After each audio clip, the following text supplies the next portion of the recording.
The F430 has been with us for 20 years now. Welcome back. Today we are discussing what is the best entry-level Ferrari you could buy right now. This is a Ferrari F430, and if you're looking to spend, say, between $120,000 and $150,000 on your first Ferrari, this is the best choice. The 430, of course, came out after the Ferrari 360 and before the Ferrari 458. 2005, this is the first model year of the F430.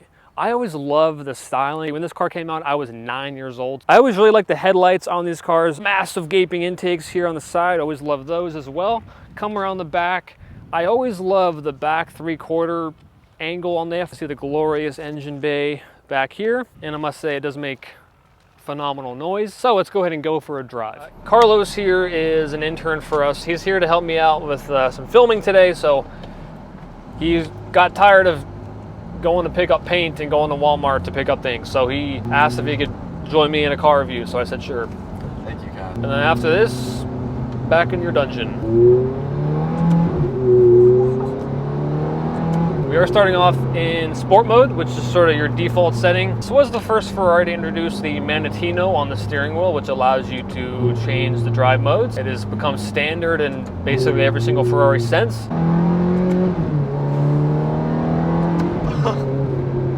So you can see everything's just fine and dandy in sport mode, but I want to go into race immediately. That will sharpen up the throttle response, the steering. Gear changes are a bit more aggressive. Do it. And the harder you are on the throttle, the quicker the gear changes become.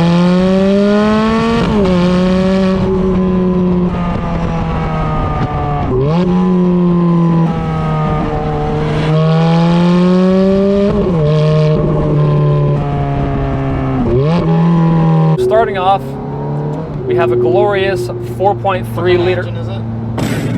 It's a 4.3 liter V8, naturally aspirated. V8? It is a V8, yes. Now this is a 6-speed single clutch F1 paddle shift transmission. They introduced this system in the Ferrari 355 and it was terrible. It was god awful. But each generation, of course, it does improve and gets much better to operate. And this was essentially the final car that had it. I mean, I guess 599. But this is much better to operate than the 355 and even the 360. Shifts in 150 milliseconds. 490. What's the horsepower? 490 horsepower. You gotta let me finish. Your attention span is pretty 0 to 60 in 4 seconds flat. Plenty quick for the average person. Top speed is 190. What's the top speed? All right.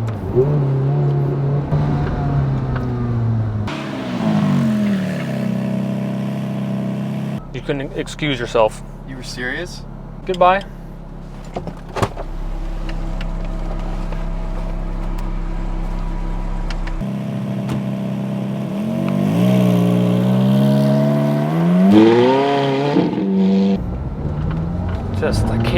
I can't with the Gen Zers. Zero attention span. At least he doesn't have a broccoli cut and says that's tough every other sentence.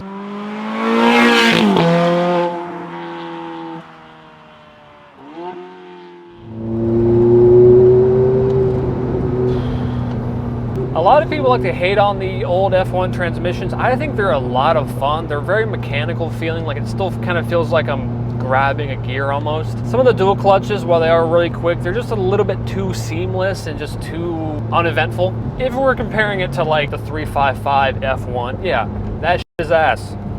This, much better. This was essentially the last later version of the F1 transmission. It was updated, of course, in the Scuderia. Actually shifted like twice as quickly. This is still quick enough, I think, for most people. Oh, God. All right.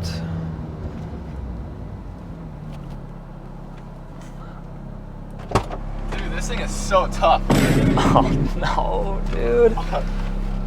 Nice. Welcome back, soldier. It's hot as balls out here. It is 98 degrees outside.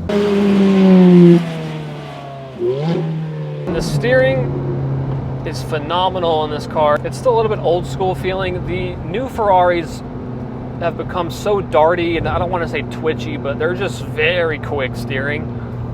This was sort of the last of the old school feeling, kind of heavier weighted steering, and it's phenomenal. Throttle response is instant. Because it is an NA engine, it's totally predictable. Revs to 8,500 RPM. I mean, dude, those shifts are quick enough for me. I don't really see the issue. The prices on these cars over the years have stayed pretty consistent. They have actually gone up a little bit the past couple of years, but they're hovering around the $120,000 to $150,000 range. If you're out looking for your first Ferrari, really just first supercar in general, if you're not selling a course and you're not looking for a 570 or an Audi R8, I guess you could argue California T for a similar price, but a California T, while it is fantastic, it's not going to give you that proper iconic Ferrari mid-engine experience. It drives completely different than this, although much more modern, of course, dual clutch. This is still going to give you that classic Ferrari experience, but this compared to a 360, that car is a little bit, I think, too clunky and too old school to be enjoyed properly as a first Ferrari experience. I mean, it is a great car still, but I just think it's such a nice improvement over that car that it's worth the extra money, and it will bring you maximum enjoyment. It looks a lot better too. I do think it looks better as well. I think this is aged much better.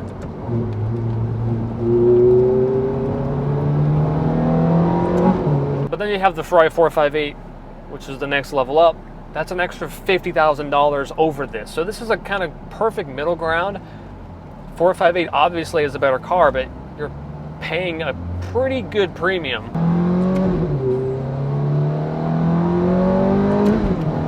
But I think stock, it sounds better than like a stock 360.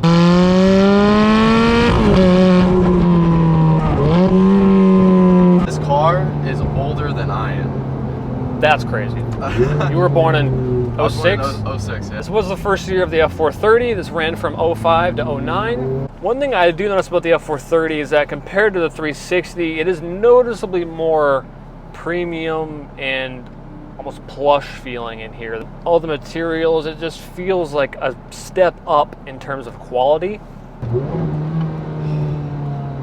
That was 4,500 RPM. We were halfway there. And reliability wise, these cars are pretty straightforward. They became a lot more reliable than, of course, like the 355 and even the 360. This car has driven 27,000 miles.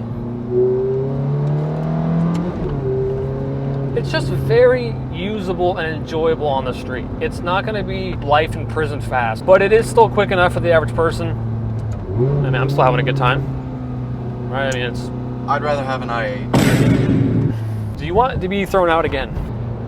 At least you're not going to fall asleep in the car like somebody else. But even crazier, 0 to 100 in 5.7 seconds. Visibility. Being a Ferrari, it's fantastic, but it really it does hug these corners so. I'm in love with this steering. There is an automatic mode here, but it's not really recommended. It's pretty terrible and wears out the clutch. Steel brakes, I didn't introduce ceramics until I want to say 2008 or 2009. Oh, just like that natural burble. Before having burbles was cool.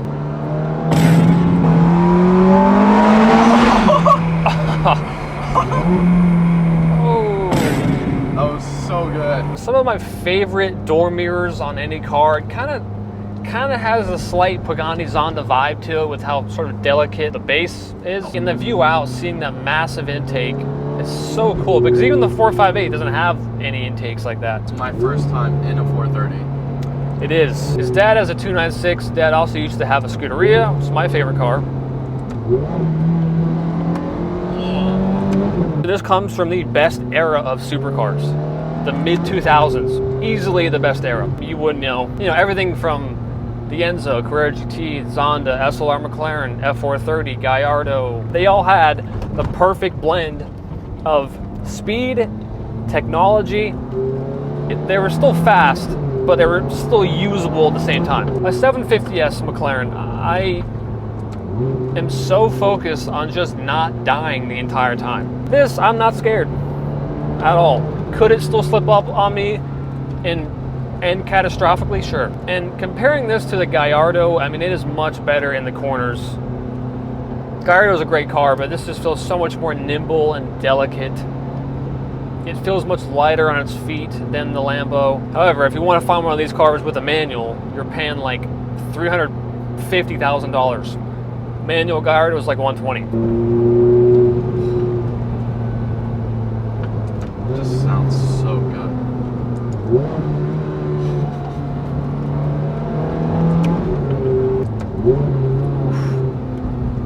And yeah, like I said, this car has aged very well. This rear diffuser is one of the best looking diffusers on any car, even by today's standards. It makes the 360 look almost like it's bald. I know you've probably heard this, but the 360 looks like a frog. The kinds that give you warts. That's a good selling point for the 360. The 360 looks like a frog that gives you warts. I do think it's a pretty safe car if you wanted to buy something that you won't just lose your ass on. And I especially love the 430 coupes. Spiders are nice, but I just always love the coupes, and I feel like you never see them. We get a lot of Spiders in for sale, and we've only had maybe 4 or 5 coupes in the 4 years that I've been here. Thank you guys so much for watching. If you liked the video, give it a thumbs up, subscribe to my channel down below, and I will see you guys in the next one.